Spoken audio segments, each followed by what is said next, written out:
Everyone, and welcome to the Riverfront.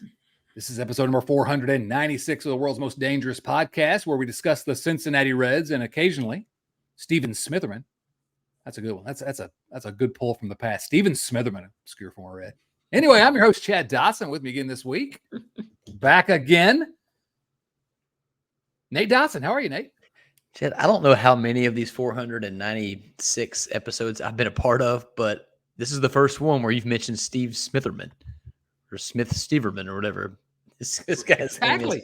Chad, I'm doing great. It's been a lovely day. The weather was beautiful here in Virginia. Woke up, had a closing for a fellow Reds fan. So I saw that. What's that all about?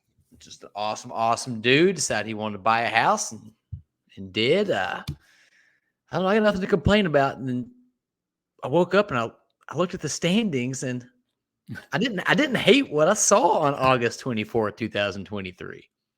Wait, what? I thought we were supposed to be mad. Aren't we supposed to be mad at everything?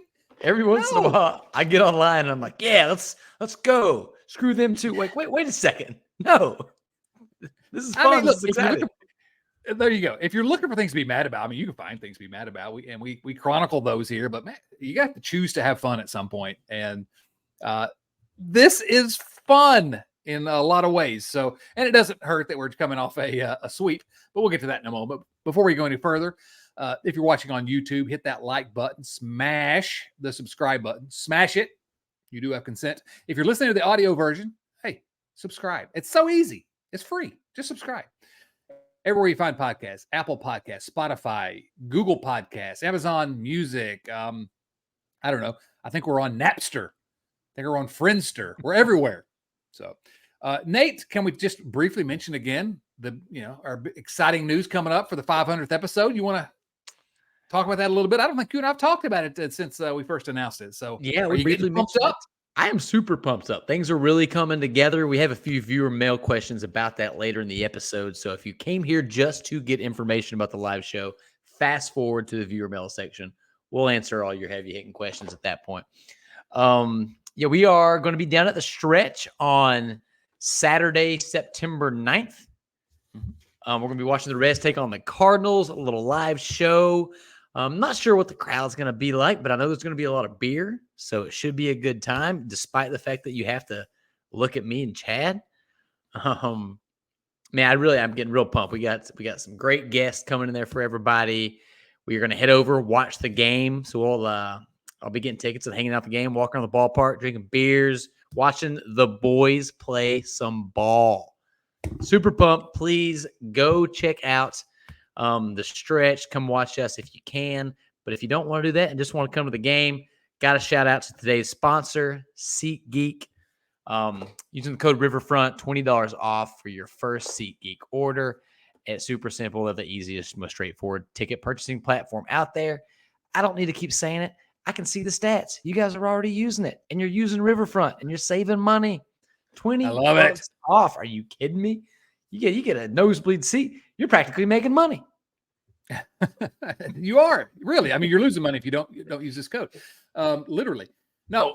We're gonna. We hope we don't really have we haven't decided on a section that we're really going to be. We're not going to get a bunch of seats together. Our plan, I think, is going to be and we're going to dive more into what's going to happen with the live show thing later. But I think we're planning on posting up at various spots around the park, and just and hanging out. So we encourage all of you to be there and enjoy it.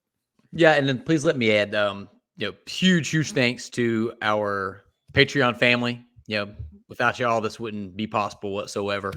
I mean, I'm really, really excited to start putting some faces to some names and get to meet people that I talk to on the Slack channel and stuff every day. So really, really excited, and huge shout out to everybody that follows this show and made this possible. Without question. So yeah, patreon.com/riverfrontcincy as well if you want to join the family. All right, let's get into the news of the week. First of all, the Reds, as we record, as you know, we record every Thursday night and get into your feeds as quickly as possible. The Reds right now are 67-61. That is 6 games over 500. I know, Nate, you were told there would be no math, but sorry, I've just done it for you.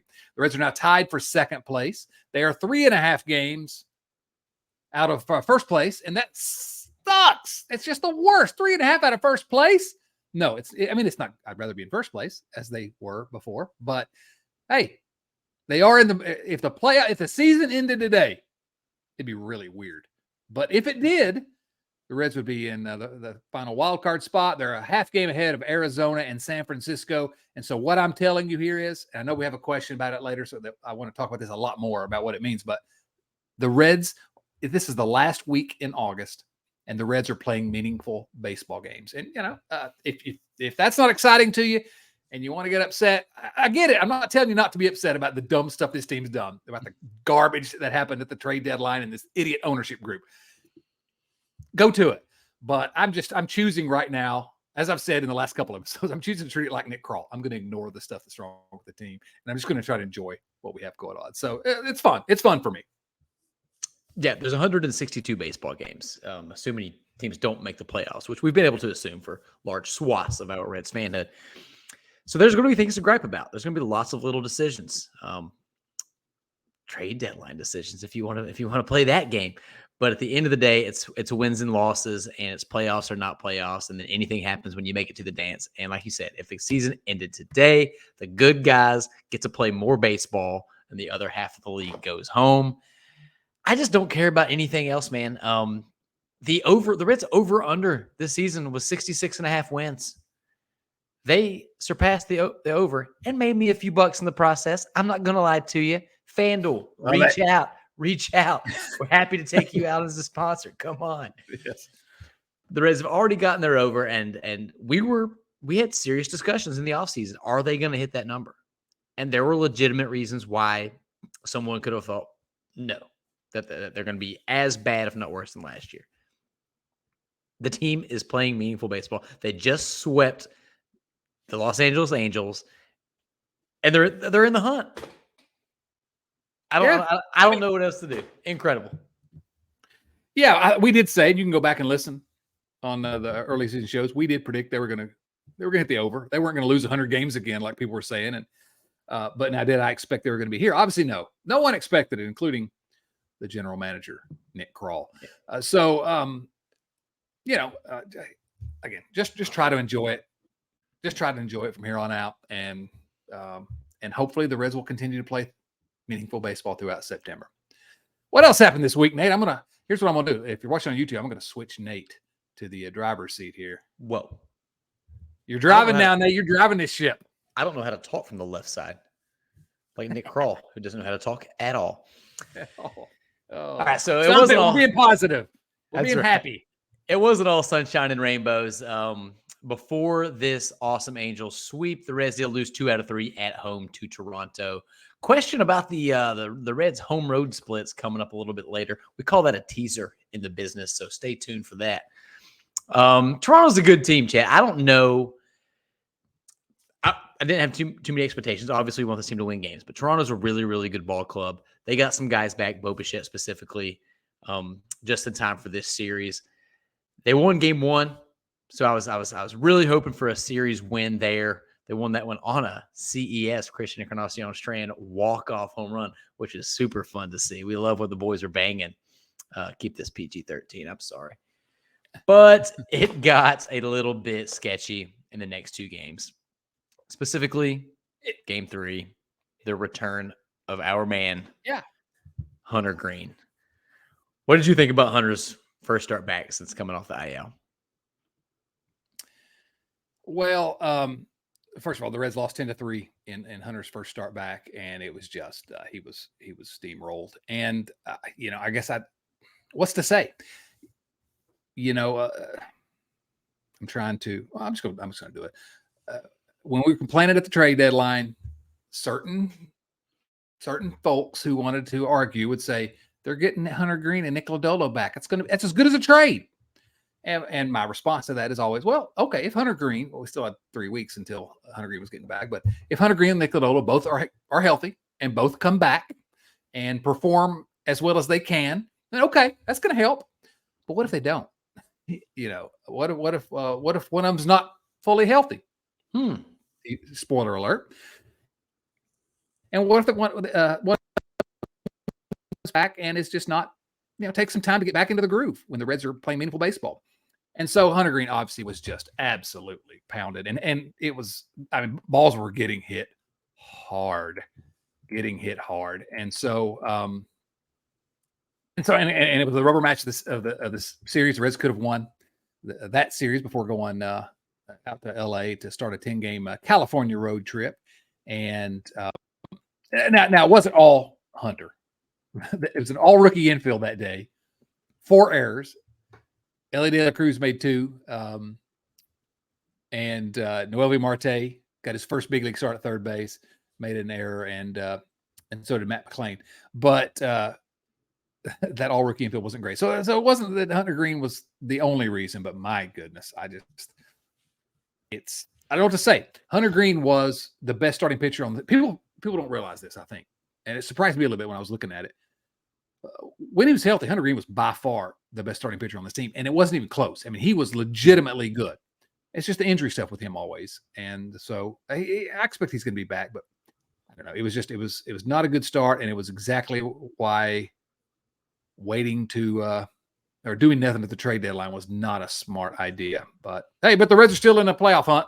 Hey, Reds are they're in the dance. Now, Hunter got knocked around, and it was pretty ugly. The stat line there is 3 innings pitched, 10 hits, 9 runs, only 8 earned. So, you got that to look forward to. 5 home runs allowed. I'm not going to take too much away from him. Hunter looked pretty good in his rehab tune-up. But Louisville, the other teams playing Louisville bats are not the Toronto Blue Jays. That team's expected to hit balls really hard and really far, and they did. So it stunk. I fully expect Hunter to come back and look really good really soon. But the Reds needed to get a little bit of pitching. The Reds had no depth before Hunter Greene and Nick Lodolo got injured. They needed pitching then. They went out and never got it. And, I'm going to keep it positive, so I don't want to dwell too much. Game 2 had some annoying things. Brandon Williamson was not his sharpest self. Very odd scenario happened late in the game when David Bell decided to pinch run Noel Marte and let Stuart Fairchild take meaningful at bats instead of your young wonderkind. We can talk about David Bell's flaws as a manager till we're blue in the face, but we're trying to keep it positive. So let's move on. Let's get rid of that series. They lost 2 out of 3, moved out for I think it's going to be a 10-game West Coast swing. Those historically have been pretty terrifying for Reds fans. You almost never enjoy it. Game 1 gets rained out because of the tropical storm in California. Also a rare thing in Southern California. But it allowed us to get a doubleheader on Wednesday. So after a Game 1 win in which my boy, Graham Ashcraft, was dominant again. Chadwick, what do you think Graham Ashcraft's ERA is over his last 10 starts? This is just a guess, but I'm going to say 7.45. That was the previous 10 starts, and I think that might actually be legit. Boy, Graham is shoving to a tune of a 2.35 ERA over his last 10 starts. He's been nothing short of brilliant. Dialed it up for 10 strikeouts, too. But then we got the doubleheader, and the game that we all got excited for, the Titanic matchup between Shohei Ohtani and from your University of Virginia, Andrew Abbott.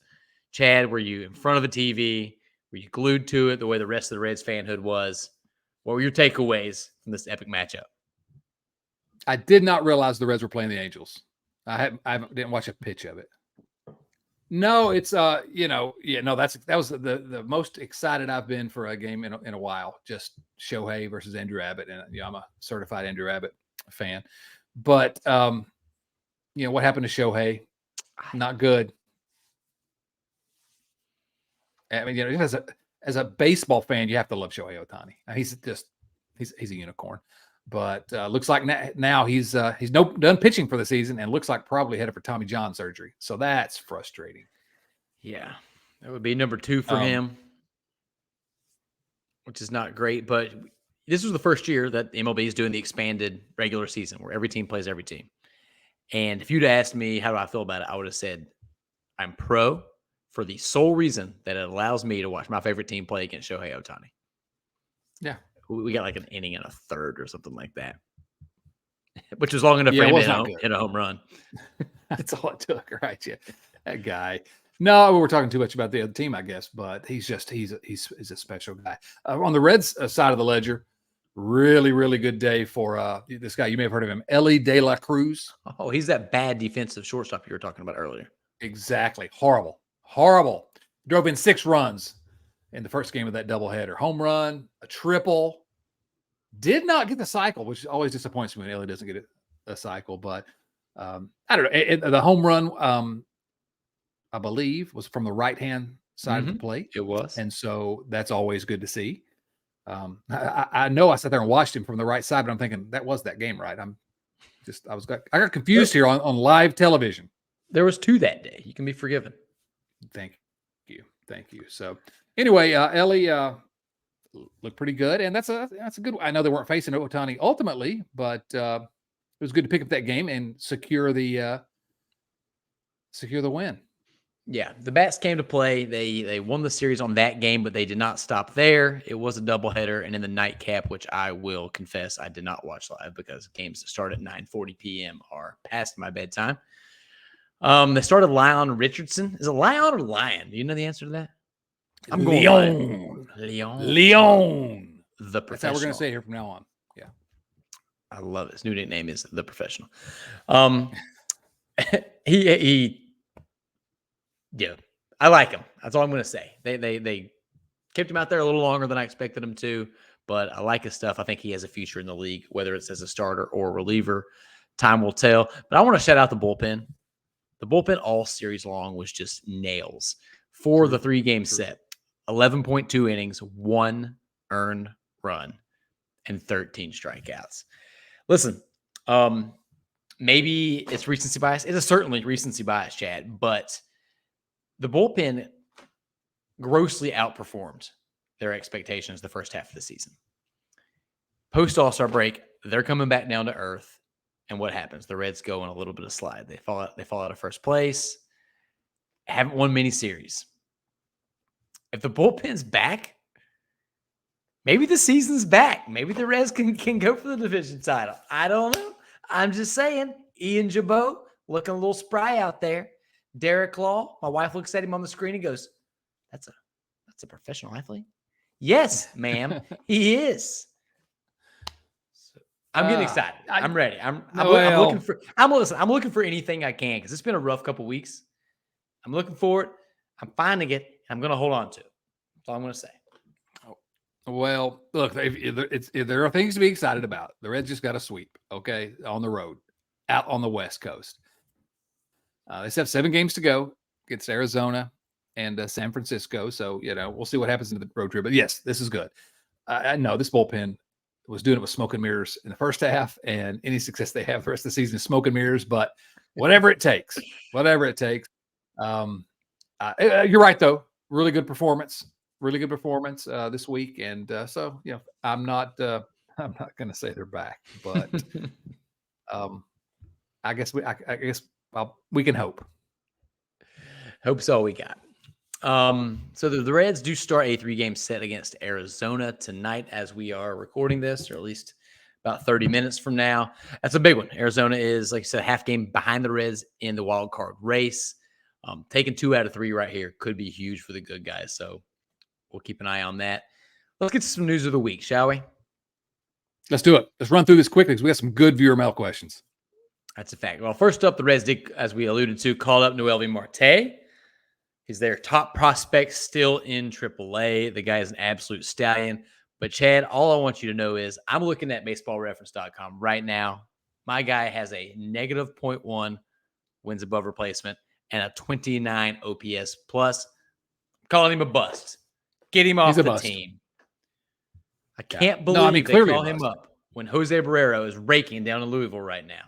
Just ridiculous. Front office malpractice. I don't know how I feel about this. Just kidding. Noelvi Marte is a stud. He was, for me, about as close to untouchable as a prospect can get other than Ellie De La Cruz. And so excited to watch what this guy does. That all-rookie infield is pretty special, and it could be a series of fun years in Cincinnati. You're right. No, Noelvi Marte was, since everyone else had made it to the majors, he was Cincinnati's top remaining prospect in the minor league. So interesting to see him called up. Really happy to see that. This season, Marte began in Double-A Chattanooga, as you know, hit 281, 356 on base, 464 slugging, and then he was moved up. And he's now played in 39 games in Triple-A, 280 average, 365 on base, 455 slugging, 10 doubles, 3 triples, 3 home runs, 8 stolen bases. There's a couple things. I mentioned that because there's a couple things I want to mention about his first week in the big leagues.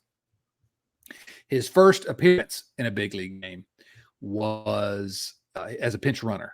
He pinch ran for Joey Votto, and ultimately it was in the 9th inning, and he led a double steal. It was going to be the front end of a double steal that evidently he called himself. He was safe at third, so stole third for his first statistic in the big leagues. And then when he got first hit, it reminded me, the first thing I thought of was Matt McClain, because McClain came up and his first hit, he hit the ball in the outfield, what would be a single for most people, but he tore out of the box and ended up with a double. And Noelvi Marte did the same thing. Hits a ball that most players are going to get a single on, but he tears out of the box hard around first base and goes for it and gets a double. And so it showed me that he's going to fit right in with the running red legs. And so happy to see him. Hope, is he going to do well all season? I don't know. He's not done particularly with the plate so far. Very small sample size, but I don't know. I'm hopeful and excited to watch him the rest of the way. Yeah, it's pretty cool knowing that no matter what happens going into the offseason, you have too many good players for the infield. Because we have a Jonathan India question coming up. The Reds front office has a Jonathan India question coming up that I'm excited to see how they answer it. But we'll cross that bridge when we come to it. Did you see that picture, by the way, of the Reds' young infield circling around Shohei Ohtani? Oh, no, I didn't see that. It's an amazing picture of all of them just like there's stoppage in play, and they circle him and they're talking to him, and Ellie pokes him to see if he's real. Fantastic. That. I'll send it to you when we get off here. Go check it out. Fantastic. So good. But that's the fun conversations. We got to get to something a little bit less fun. Our guy, Nick Lodolo. Chad, he had another stress reaction in his tibia. He is not only not coming back on his scheduled timeline. I'm no doctor, but I'm guessing that he doesn't come back this season at all. They certainly shouldn't rush him. Here, we have a viewer mail question from our family over at patreon.com/riverfrontcincy. Kyle Kapler asks, thoughts on Lodolo? His unreliability grows in my eyes, and I wonder what his future holds. I'll go first. First off, the news makes me sad. Not from a 2023 Reds fanhood standpoint, but just on a personal level. I like the guy. I want the best for him. So you hate to see anybody suffer injuries, playing out their livelihood. I don't think this changes my trajectory for Nick Lodolo, but there was a time when I never once considered the fact that Nick Lodolo could be a reliever. And I can't say that anymore. I still think he's a starter. I think they have to stretch him out there. They got to keep him in that role. But the possibility of that being his eventual landing place, I mean, you can't ignore it. How are you feeling about this whole situation? Yeah, I'm ignoring it. No way. Not a chance. Well, there is a chance. I shouldn't say that. But just to go directly to Kyle's question, his unreliability grows in my eyes, and I wonder what future holds. What unreliability? The injuries? And that's the only time that he's been injured.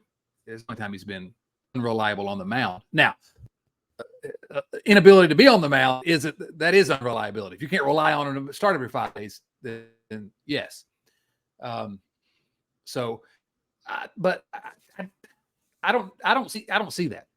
If he's healthy, I think he's a starter. If he's not healthy, well, then that's a different story. But I just think he has too much value as a starter. And I'm not.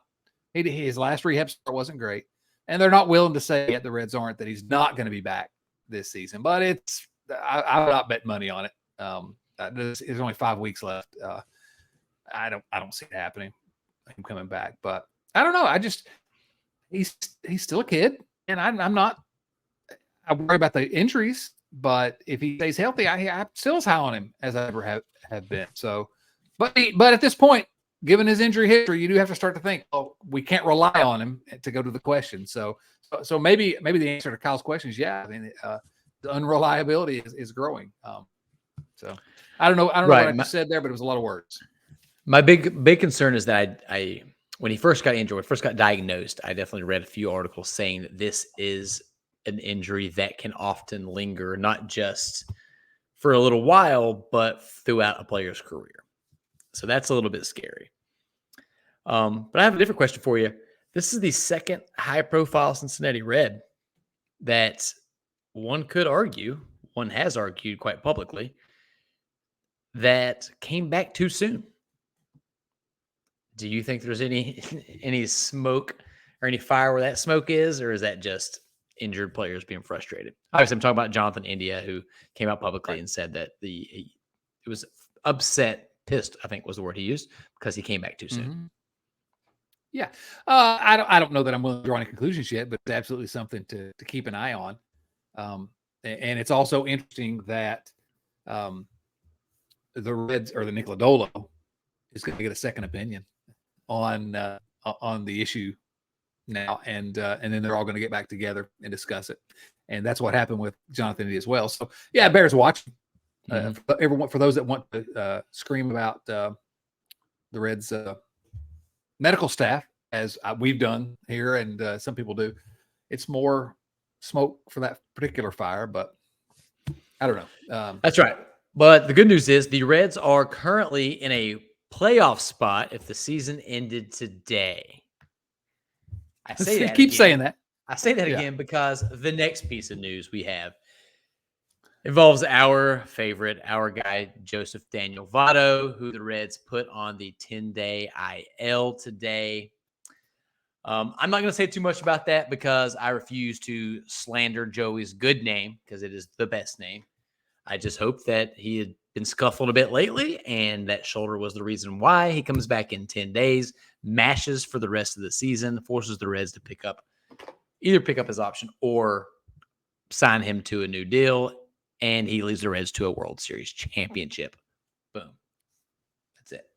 Let's do it. I'm in. Count me in. We talked Chris Garber and I talked last week about how the Reds should pick up the option, and I think there are a couple of questions, maybe at least one viewer mail question we'll get to about Joey Votto. So I'm not going to spend too much of my thoughts here because I want to.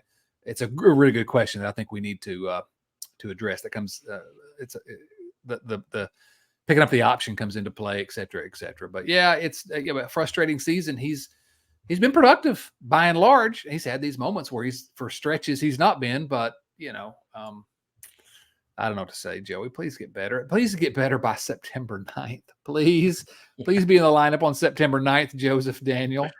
This is literally one of the reasons we chose that date. And the reason Chad chose to break his ban. Some moves surrounding that. Nick Senzel got sent down to AAA last week. He is now back, apparently. So hope you don't get whiplash staying on top of the Nick Senzel news. Can I make a point about that? Because the Reds, when they put Stuart Fairchild on the 7-day injured list this week, they called up Michael Ciani from Louisville, and then they designated Henry Ramos for assignment and called up Nick Martini. There's an actual player named Nick Martini. Shaken nor stirred, neither one. And I thought, and so my comment on our outline that we do on how we're going to do this show was, so long, Nick Senzel, you're done. I mean, you're never coming back probably. If they're calling up Nick Martini and Michael Ciani, we're done. And your comment was, yeah, not so fast because he's back. And so I don't know what it means. He's probably not back for long. I hate it, but But I'm glad I was wrong, and I hope he does well.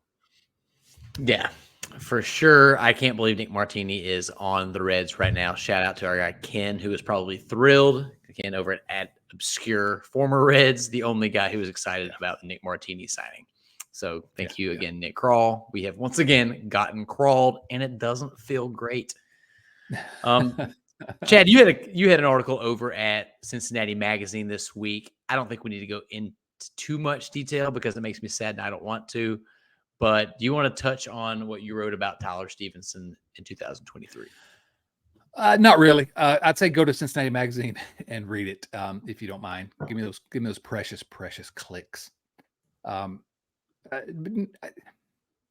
guess I'll say this: Tyler Stevenson has had a really tough season, and so I want to do kind of a deep dive, see why it's been a tough season, see whether we should be excited for him to come back, or if he's going to come back, or if this is who Tyler Stevenson is. And there's pretty good evidence out there that this he's probably better than what he's playing. I think it's safe to say he's absolutely better than what he's playing, and there's no reason to believe he's not going to improve over the long haul. I also think that it's fair to say that we, and by we I say me specifically, and all the viewers can tell me whether you agree, whether you did the same thing. But I think I overrated him a little bit. He had such a good first, season and a half. I had a 115 plus coming into his age 26 season. That's impressive. That's not done very well for a catcher, and he's just not hit. But even worse, and I'm not telling you all anything you don't know, but his defense is just getting worse by the year. His pitch frame. Well, here's the way it looked. There's Fangraphs has this ludicrous stat called fielding run value. And so, whatever, who cares? My eyes glaze over it when I even think about these things. But actually, that's Statcast, not Fangraphs. Statcast has that, but it's whatever. Fielding run value has him 7 runs below average. Okay, so whatever that means. Again, I don't. If you like the nerd stats, that's fine. I like them. But there are 72 big league catchers who have at least 250 at bats. I think so. No, who have caught at least 100 innings. Boy, I'm Johnny on the spot today. 72 big league catchers have caught at least 100 innings. He's 70th among those 72 in fielding run value. Fangraphs metric is the catcher's framing statistic, a pitch framing metric. And Stevenson is 64th among the 72 catchers in this pitch framing metric. And what their metric says, and I'll say this, I do think based on what I know about the metric and the looking into it and reading how they calculate it, and I think it's a pretty fair estimate. But they say that just Tyler Stevenson's bad pitch framing, that alone has cost the Reds 6 runs this year, cumulatively. Just by the number of strikes that they're not getting or balls that they get called that are strikes, and that's an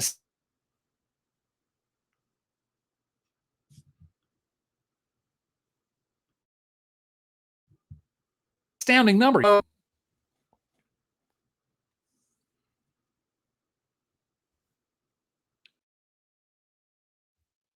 Are we? Sorry, my internet crapped out there for a minute. Yeah, so what you're telling me is that the stats back up the eye test with Tyler Stevenson. It's been pretty rough. And sorry for the technical difficulties there. That's all right. But I want to give everybody out there a little bit of encouragement because in the last 7 days, Tyler Stevenson has an 866 OPS and 2 home runs. So he's back, baby. The Reds are back. Tyler Stevenson's back. The bullpen's back. Ian Jabot still speaks with an accent, loves fish and chips. We're doing this. Marching to the playoffs. Let's go. Yeah, when I talked to my editor about what I was going to write about this week for Cincinnati Magazine, I said, well, let's do Tyler Stevenson because it's something I'd had on my radar for a while to write about. But he had just hit a home run in the 9th inning or in the 7th inning of the previous game as a pinch hit home run. But then, of course, he struck out on 3 pitches the last at bat of that game. And so I thought, well, that's a pretty good dichotomy. But then he's hit another home run since, and he's back. Please tell me he's back. Let's go. If he's not, the good news is the Reds apparently have brought back Kirk Casale, so the 3-catcher experiment lives on. But because I have no enthusiasm to speak about the Reds having 3 catchers on August 24th during the playoff race, what do you say we get to some viewer mail questions? Bring it on. All right. As always, these viewer mail questions come from our friends and family over at patreon.com/riverfront Cincy, where you too can join the family. Our first question comes from Seth Shaner. Seth says the Reds are now 9 games over 500 on the road and 3 games under 500 at home. Why? Any speculation, Jeff? Just to make Seth's mind wonder these crazy questions. Is there any reason why? I can't think of any reason why this would be the case. Can you? The only theory I could come up with is that the Reds collectively prefer a different level of firmness on their mattress than their spouses. So at home, they're in these soft mattresses that are not conducive to the limberness required to play professional sport. They go on the road, they get the hard hotel mattress. Boom, the guys are ready to play ball. You think that's it? That's all I got. Otherwise, I have no clue. I mean, the other pitchers have to pitch at Great American also, so I don't get it. I wish I had some explanation. I wish there was something. I think it's just sort of luck of the draw, really. I mean, I really don't think it's. I can't draw any big conclusions. If there's some reason for it, someone wants to tell us, let me know. But I can't think of any reason why that would be the case. But let's enjoy it. How many games have you been to, Seth? Let me ask you that. Is it Seth's fault, perhaps? I mean, from what I know about Seth, probably not. But we can't rule it out until we really dive into the evidence. I agree. All right, we had 2 questions that were pretty similar, so we'll answer those together. Joey Gaditza, our brother from the north, says, "Gents, when you do the I'm sorry. Before you do that, I gotta show you something. If you're watching on the YouTube, so I gotta show this to Nate. It's Ellie. It's Ellie touching Shohei. I went and found the picture myself. I didn't see the rest of the guys, but there's Ellie. So anyway, sorry, Joey. Didn't mean to interrupt Nate's reading of your question. Continue." Joey, yes. When you do the live show from the stretch, are Jeff and Steve from Locked On joining as well? Even though I can't attend, I'm really looking forward to seeing all the heavy hitters in one show. First off, Joey, all I'll say to you is, are we not enough? It's pretty rude. But Hooper Pal followed that up by also asking, are there going to be any special guests on the show for live episode number 500? Chad, I'm going to let you take this one. No. There are going to be no, it's not going to be fun at all. There'll be no one there that's going to be interesting or entertaining. If I'm not enough for you, yeah. If I'm not, how am I not enough? I mean, I haven't been to Great American Ballpark in 3 years, 4 years. It's been even longer than that for Nate. Why is this not enough for you? And before I go any further, Joey, if you don't come to this game and this live episode, you are banned from the Slack channel. How dare you not come south? We'll help you get your anyway. So Jeff Carr from the Locked On Reds podcast will be joining us. Woo! Yes, happy for that to happen. And the way this is going to work is we're going to have the whole Riverfront gang, and guys from the Riverfront Bengals show, from Late Night Reds. So we're going to talk a little Bengals during the show and during the Bengals session. He's trying to make it work, but it looks like James Rapine, who has invited me on the radio many times to join him at ESPN 1530, hoping he can make it, probably going to make it. I think we almost have that confirmed. I don't want to get out over our skis on that. Me and Nate, Joe Farsing, Ben, Tim, Daniel's Late Night Reds, Greg from the football show. Is there anyone that I'm missing that may be showing up, Nate, that we don't that I haven't mentioned? There's one potential one out there that we're still waiting on, so we'll keep that a secret for now. Really, it's a secret. Are we thinking about the same person? I mean, if he's your favorite Texan of mine. I don't know. We'll have to wait and confirm, I guess. But we're excited about what, I don't know how long it's going to go. We're starting at 4:00. And we're going to start with the Reds. We are going to talk a little Bengals, but it's going to be mostly Reds. We're going to shift guests in and out. Everyone's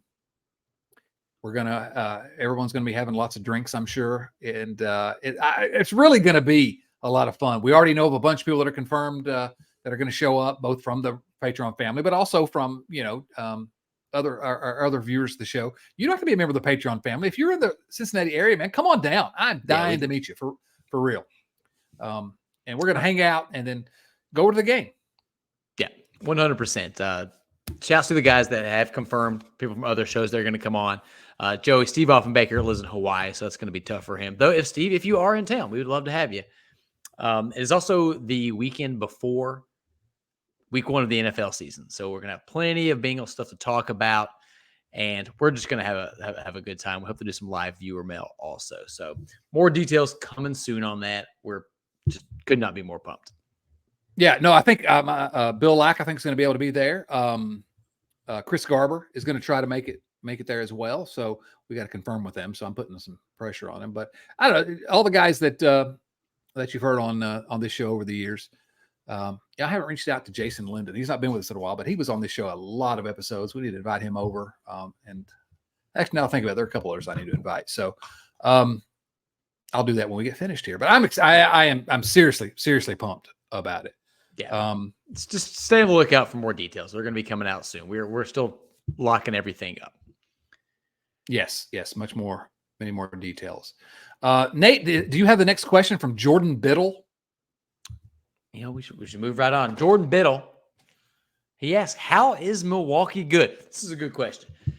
How is Milwaukee good? Am I the only one who is frustrated and sickened by how Milwaukee is winning games? Disgraceful.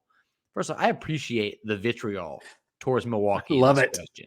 It's necessary. We don't need to reserve that just for the Chicagos and the St. Louis of the world. Milwaukee, you can get it too. And Jordan's batting leadoff on this hate fest. How is Milwaukee good?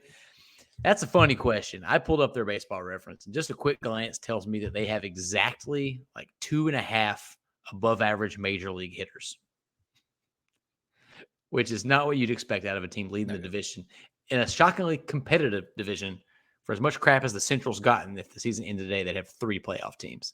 Jordan, the answer is they're pitching, man.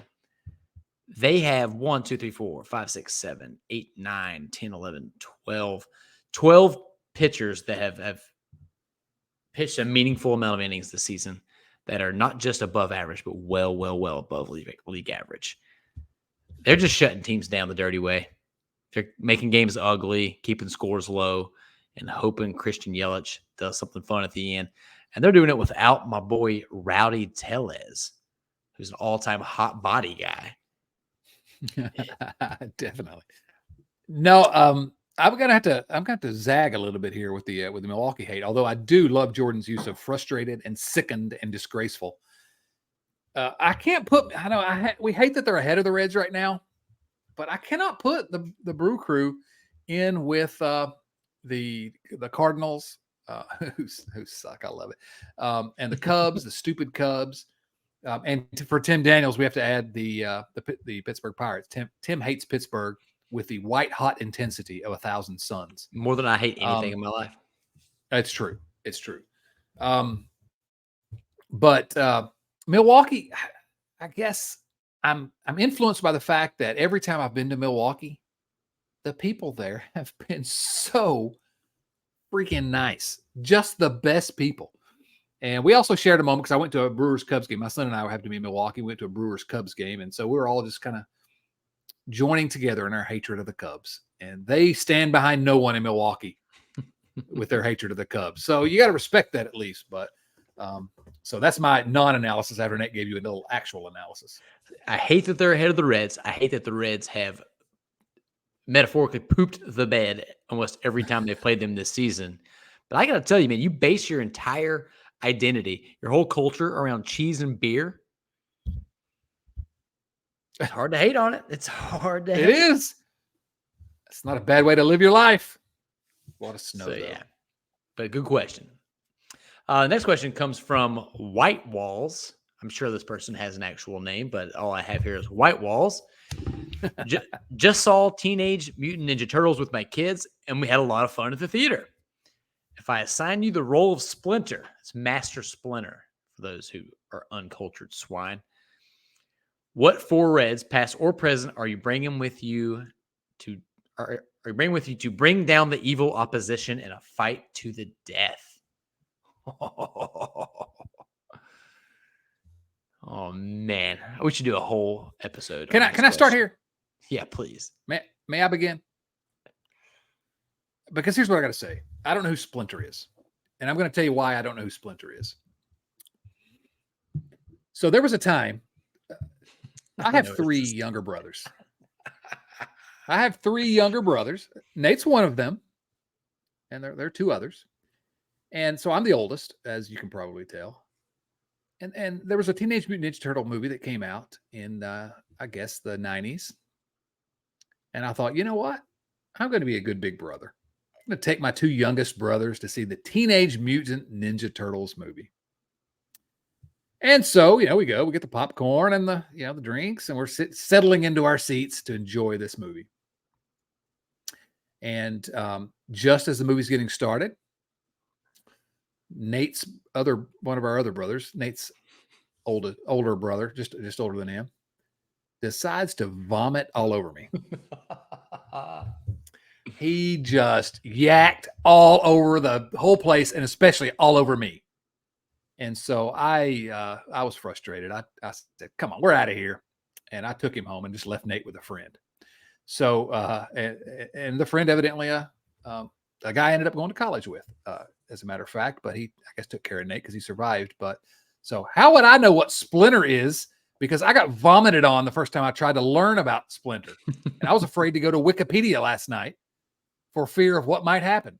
So Nate, this question's. I'm kidding. I do know who Master Splinter is, but I wanted to tell that story. Sorry, I've just been excited all day to tell that story. I love it. It's a great movie. You missed out. I like to think of this as Joey Votto is the Master Splinter of the Reds. Ah, yes. Leading the team to sure victory. Let's talk through this a little bit. Adam Dunn has to be on the team because Adam Dunn is an answer for every would you, want you, how do you feel about it? True. Resting. And he's a giant man, so you got to have your muscle. I'm feeling pretty strongly about little Special K. I think Kevin Mitchell would be a value add. Oh, you beat me to it. That was my first guy. Kevin Mitchell absolutely has to be on this team. Thank you. I love it.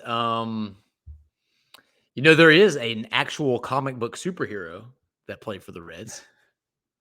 Do you need Flash? Do you need the Flash? Are we talking about Sean Casey? Yeah, the Flash himself. I'm going to go with Billy Hamilton for our speed guy. I think you could go Ellie, but we don't want him getting injured in battle. I'm with that. I'm with you. Still need that one. So we need one more guy. I mean, it's got to be Yasiel Puig, right? Oh, see, that's not where I was going to go. But given what he did against the Pirates in that fight, it may have to be Yasiel Puig. See, I was going to go old school. I was going to say, let's get Ted Kluszewski in there with the guns always in him. But given Yasiel Puig and his performance in that fight against the Pirates, I think that may have the edge in that glorious picture. So, all right, I'm with you. But as long as Kevin Mitchell and Adam Dunn are on the team, I don't care. Yeah. White Walls, I'm going to put more thought into this. I'm going to come back to that next week. I'm excited. I want more questions like this. So well done. The next question comes from a friend of the family, Rex Scott. Rex asks, couldn't be happier that we get to watch relevant Reds baseball and scoreboard watch in late August. Church, Rex. Church. Even happier that I get to drive up to Phoenix twice this weekend to see our team play the Diamondbacks. I'm still predicting a playoff spot for our Reds and think a division title is well within reach. What are your predictions for where the Reds will be at the end of next month? Explain them as well, please. Rude. Making me do more work. Show your work. I I envision the Reds landing in between the heaters of June and early July and the doldrums of recent weeks, playing above 500 ball the rest of the way, just missing out on the division title, but finishing firmly in that second place in the Central with a couple game lead up on the next team behind the second wild card spot, not the last wild card spot, the second wild card spot. I think they're going to do that on the backs of timely pitching. I think Brandon Williamson is going to continue looking sharper the way he has. I think Hunter Greene is going to be somewhere close to what we saw in the first half of the season from him. But I think more than anything, the bats are going to come back alive. The bats have been quiet for a month and a half now, and it's perfectly coincided with how the team's gone. I think they've only lost 16 games all season when they've scored 4 or more runs. So when they put up runs, they don't lose. They rarely lose. So it's going to be the young bats. They're going to carry this team to the promised land, and then Joey Votto is going to lead them to a World Series championship, obviously. Please. In all seriousness, I mean, we sometimes try to be uber positive, and sometimes we try to be uber negative. We swing between poles here, but we don't try to be negative. They force that upon us. It's foisted. Foisted. Part of telling the truth here, right? Here's what I genuinely think is going to happen, and it may or may not, because who knows? It's baseball. But I think the Reds have some pretty evident flaws. I think we've documented those well. The bullpen, the starting pitching it's not going to be good, especially if Lodolo's not coming back. It's just, Brett Kennedy. I mean, Brett Kennedy was a starting pitcher in the only game the Reds won in the Blue Jays series. So I think they have some real flaws. I agree with Nate, though. I think the offense is due to get on a heater, and I could see them really carrying the team a little bit. But I think it's probably a situation where they're just going to be,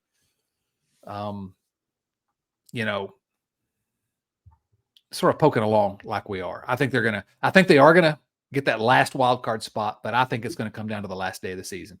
And you know what?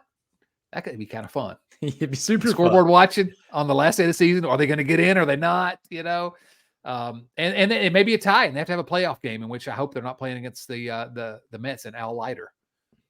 In that game, because that would be bad. That's soon. A little 1999 reference for you there, Nate. Too soon. So, but I see no reason why they're not going to stay in this thing right to the very end. I don't see them falling off a cliff, but I don't really see them getting on a heater like they were. I think the offense is going to heat up, but I don't see them. We're not going to go back to June, but at this point, I don't know. A 5-game winning streak puts them back in the division race. 5-game losing streak makes it difficult. So anything could happen, but I feel pretty good about what we have coming ahead of us. I could use another 12-game winning streak. Yes, please. Certainly set the league on fire. All right, next question is from James Urban. He is one of our oldest listeners, but we like him anyway. James says, what is more shocking, the Reds sweeping the Angels or Luke Weaver getting picked up off of waivers by the Mariners? A little add-on by Jonathan Andrews, or Luke Weaver pitching 2 scoreless innings and striking out 5. Chad, which one was more shocking to you? This is not even close. I mean, this is not even close. If you had told me that Luke Weaver would ever pitch another inning in the major leagues, never would have believed it. And I think I said it on last week's episode. Never in a million years would have thought he'd get picked up, and not just picked up by another organization, but immediately added to their big league team in Seattle.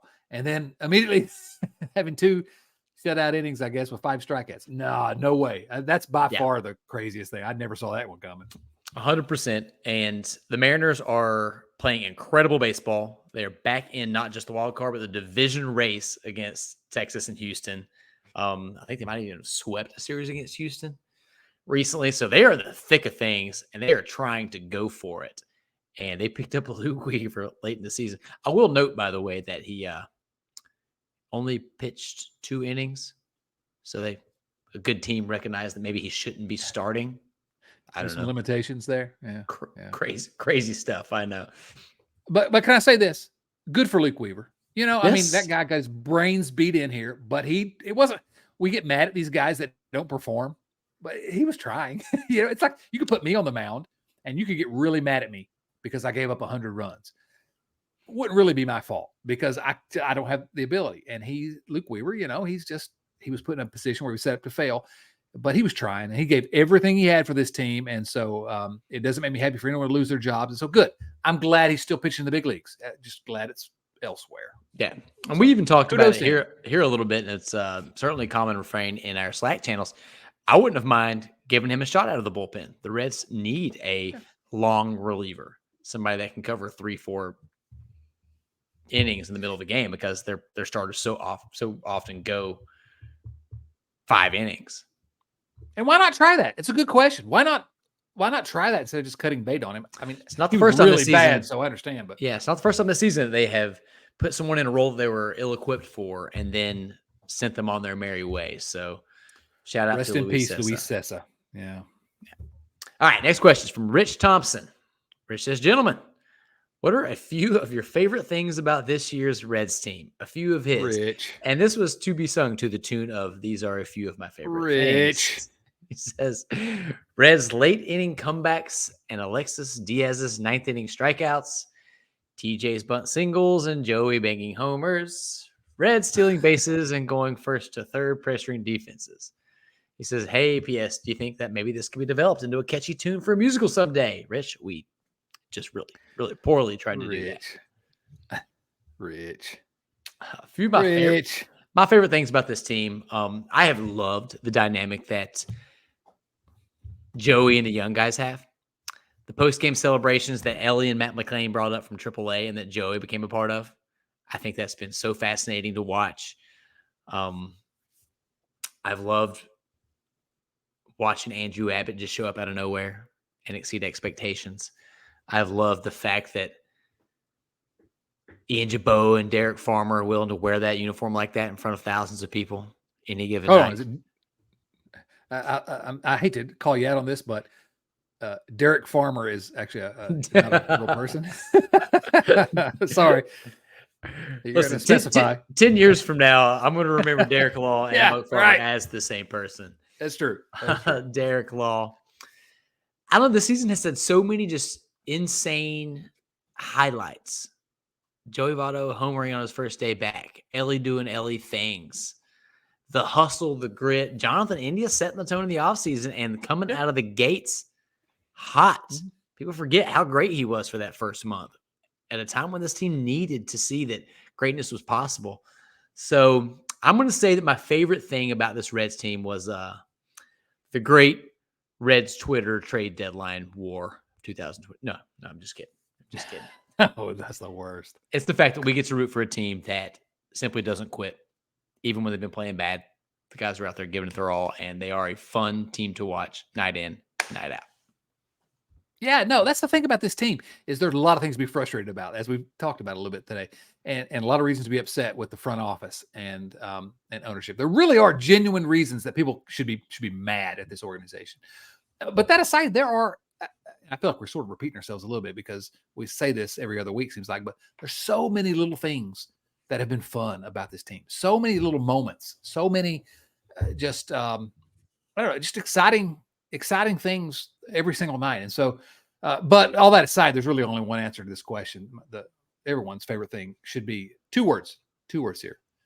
Will Benson. Tell me about it, stud. Son, oh my gosh, I'm just desperately in love with that young man. Sorry, I should have said that out loud, but it's true. So there you go. We've pushed the envelope a little bit on this episode, so I think that's fair. I will disagree slightly with you, Rich. I am not a huge fan of TJ Friedel's bunt singles, though I do think TJ Friedel should be in the lineup 7 days a week. Next question comes from Jonathan Andrews. Jonathan asks, how could we be anything less than happy with having meaningful baseball in August? I love it, Jonathan. He says, oh, wait, season tickets for infield boxes are going up in price. Fans are coming in droves. For me, this is a successful year, and I have hope. Could this be a team of destiny in that we squeak into the playoffs and somehow play like the 1990 Reds and sweep all the playoff series? I love it. I'm for it. I am in. We've said it here before. 2023 Cincinnati Reds are a team of destiny. Joey Votto, playoff, walk-offs, Graham Ashcraft sweating all over the mound, Derek Law maybe showing up sometimes. I'm in. Yeah, bring it on. You know, are they going to sweep the playoffs? Okay, probably not. But the thing that I'm a firm believer in this, and why I think the Reds should have gone all out at the trade deadline, because all you have to do is qualify for the playoffs, and you have a shot. I mean, how many times do we have to see a wild card team make it to the World Series to know this? Baseball's a crapshoot in the playoffs. You know, Billy Beane, the A's general manager, that's what he said back in the day. Look, I can put together the best team you can, but my voodoo doesn't work in the playoffs because it's a crapshoot. It's who gets hot at the right time. So the truth of the matter is, as mad as we were at the trade deadline nonsense, if they could just sneak into the playoffs, they could get on a run, and if they even make it to the World Series or make it to the National League Championship Series. I think about how much I talk about the 95 Reds. I love that team. I loved them. Maybe my favorite Reds team of all time, the 95 Reds. They got swept in the National League Championship Series. And so if this team could make it even that far, this team becomes one that is going to have a chapter in the second edition. I think it's already going to have a chapter in the second edition of the Big 50. That's a little inside baseball for you there. But yes, it's possible. If you get in the tournament, you got a shot at winning it. And so I don't know. I'm with you, Jonathan. I love the way you're thinking. And man, I would just about give well, not anything, but I would pay cash money for the Reds to make it to the World Series this year. Yeah. I've got some people in my life that are really good friends of really good baseball clubs, teams in contention for a World Series this year. And there is a consensus among all of them that they don't want to play the Cincinnati Reds in the playoffs. So you just got to get there, boys. And I'm ready for it. All right. Next question from our guy, Woo the Reds. Was that enough O's? I'm not sure if I said that long enough. I'm going to workshop that a bit. Woo asks, I think Reds ownership has a simple litmus test. Publicly resolve Votto's contract situation for 2024 well before the end of this season. Full recognition of his time and history with the Reds is something Votto and the fans deserve. I almost expect ownership to screw things up and not allow Votto to have the send-off he deserves either this year or next. I think it speaks volumes if ownership doesn't recognize this situation. We are a month away from the final Reds series at home this year. I feel we need a fan-driven Joey Votto appreciation weekend just in case we don't know where things stand for 2024 by then. Thoughts? Chad, not lead off on this one. No, I think this is great. I think it's fantastic. And it is really frustrating. It's extremely frustrating because obviously I made the case in print. I made the case here on the show last week that the Reds need to pick up Joey Votto's option. Pick up the option, you cowards. What are you waiting for? Bring Joey Votto back. It seems like a no-brainer to me. But again, I'm sort of a sentimental, gooey Field of Dreams type Reds fan. I like these stories. So let me start from that premise. I think the Reds should absolutely bring him back. No question in my mind. Even if he's just the DH next year, he can produce for this team. He'll get a chance at the playoffs again, which he deserves after the crap he's put up with. I'll say the crap. He's been paid handsomely, but the team has been awful most of this time. So to me, it's just a no-brainer to bring him back. Now, I know there's a lot of disagreement on that point. And I think that even that disagreement can be made in good faith, that you don't think the Reds should bring him back. So I'm not suggesting that if that's your position that you're wrong, because I think you can make a good argument. And I've already said why I'm biased on this question. Although I think I've made a pretty good argument in print as to why it's a good idea. Now, that being said, if the Reds are going to bring him back, if they've made that decision, okay, fine. Let it go. We'll have next year be the swan song. But they do. I'm with Woo here. They need to make some kind of a decision soon. Because if they intend to not bring him back, no matter what, then the month of September should be Joey Votto month in Cincinnati. The last home game should be Joey Votto Day. They should go all out every single home game to celebrate something different about Joey's career. I like a Joey Votto weekend, but I think it should be Joey Votto month. Because the fact of the matter is, well, I say the fact of the matter. I've said many times that I think we're very likely not to see a player like Joey Votto that's a Hall of Famer that plays his whole career for the Reds again in our lifetimes. I'm hoping that Ellie De La Cruz is that guy. Or Noel V. Marte or Andrew Abbott, whoever. Will Benson. Tell me about it, stud. Will Benson. Maybe he'll be a career. Well, he's already played for the Indians, so he can't be a career Red. But anyway, or the Guardians. I guess they were the Guardians at the time. So, yeah, who's right though? If they're not going to sign him, if they're not going to pick up that option, they need to do something to celebrate him. Just go ahead and tell us now so that we can celebrate the guy. So I don't know. I'm pretty passionate on this. And like Woo's question sort of suggests there, which is that if this stupid ownership group lets Joey Votto leave at the end of the year and does nothing to celebrate his tenure here until after he's gone, I'm telling you, man, you already know what I feel, what I feel about the stupid ownership group. You already know what I think about these yahoos. You already know that I think we should hash brown, sell the team, Bob. If they let Joey Votto get out without celebrating one of the greatest careers in Reds history, I'm done. All right, sorry, I got a little emotional, Nate. You have things to say, I'm sure. I'm sorry. You pretty much covered just about all of it. I feel like they've never truly celebrated what they have had in Joey. And I think that needs to happen in some capacity. It would be an awful shame if it doesn't happen while he is in a Reds uniform. There is some nuance to this. He has said out loud plenty of times he's not done. He still expects to play more baseball and be a regular player. I think that if he comes back from this injury and has a strong finish to the season, that's going to guarantee that he plays somewhere next year. But if they have already decided they're not bringing him back and they don't do something, I'm going to lose my mind.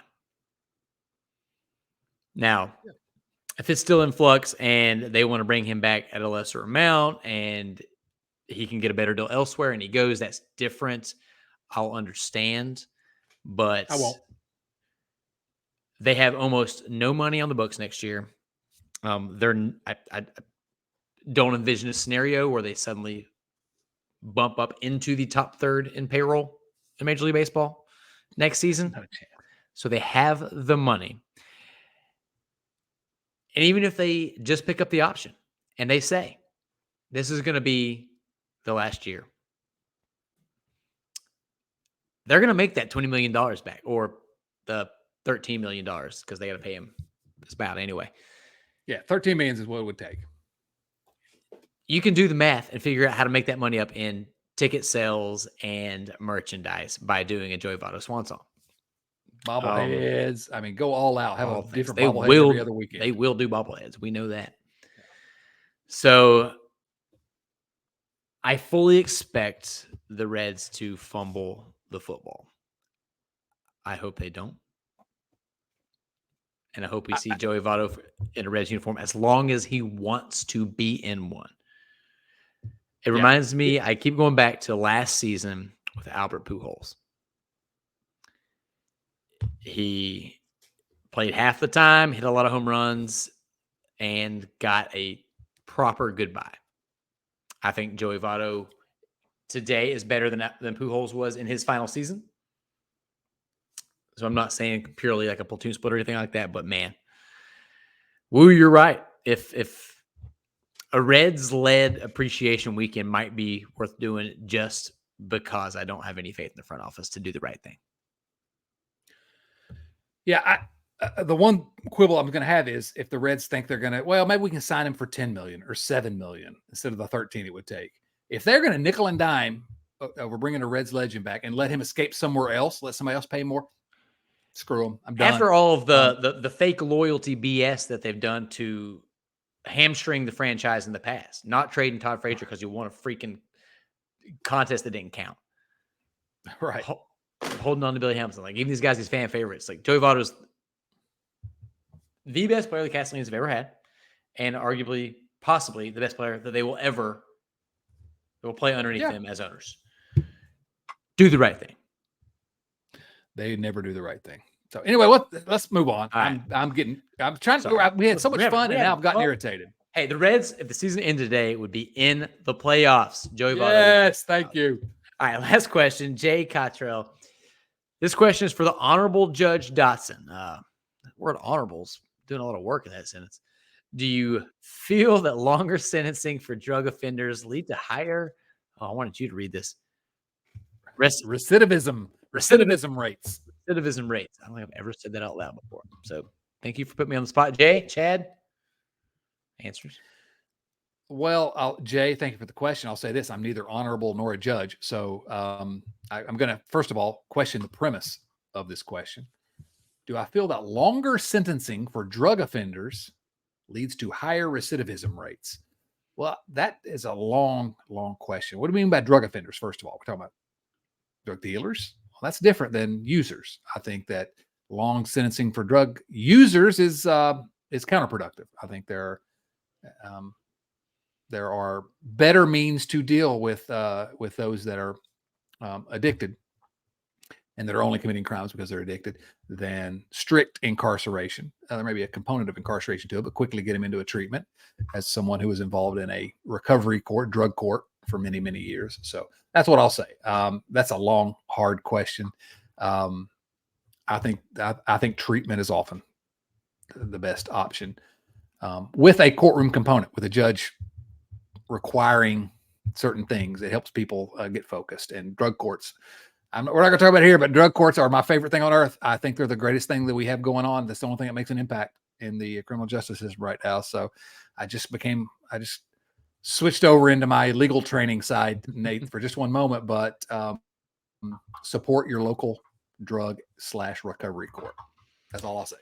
Well, I think you misinterpreted the question, and he's talking about people that offend the drugs. Drug offenders are offending the drugs. Drugs have feelings too. So stop offending them or you'll get canceled. Oh, that's the way it is in 2023. All right. We have we've been here on the bush. We've gone way too long. Chad, any parting thoughts as we head into a really important series against the Diamondbacks? I just want to say that the Reds signed Trey Mancini to a minor league contract, and we didn't mention it because why would we? But that was awesome. We mentioned that. That would have been awesome news back in March. Right, it really would have. But as of now, whatever. No final thoughts, Nate. We got some exciting things coming up with the Riverfront Network here, with not only just the live show, but the two other shows we currently have. And stay tuned. Stay tuned. Go listen to the Riverfront Bengals show. They're having a good time getting ready for the season, as well they should. That team is looking good. And check out Late Night Reds every Sunday night. Tim Daniel does an incredible job. So much fun. And again, I keep saying it. Jumbo Diaz was on a show. It's just, I love it. I love it. So no, Nate, had a good time tonight. Thanks for having me on as your guest tonight. Anytime is the least I can do. We have to provide a platform to some people. I guess you qualify. But yeah, shouts to everybody on the Riverfront. Super exciting things. Head over to our website. We've got some great merchandise going on over there. Always taking opinions and ideas for new merchandise. And we've also got some local Cincinnati area university sports coverage happen over at riverfrontcincy.com. So go check that out. Some more exciting things coming soon on that front. Thanks to everybody for listening and supporting the Riverfront. Tell your friends, like us, smash subscribe buttons, spread the good word. YouTube, your favorite app, wherever. And once again, huge shouts to our friends over at patreon.com/riverfrontcincy. The show would not be possible without all of you over at that family. And we'd love for y'all to join. Shouts to SeatGeek. Appreciate y'all sponsoring the show. And mostly, shout out to Adam Dunn. Shouts to Lisa Alberto, to Wayne Kranchicki and Eli Cash, for Chad Dotson and somebody named Steven Smitherman. Yes. This is Nate Dotson saying so long, everyone.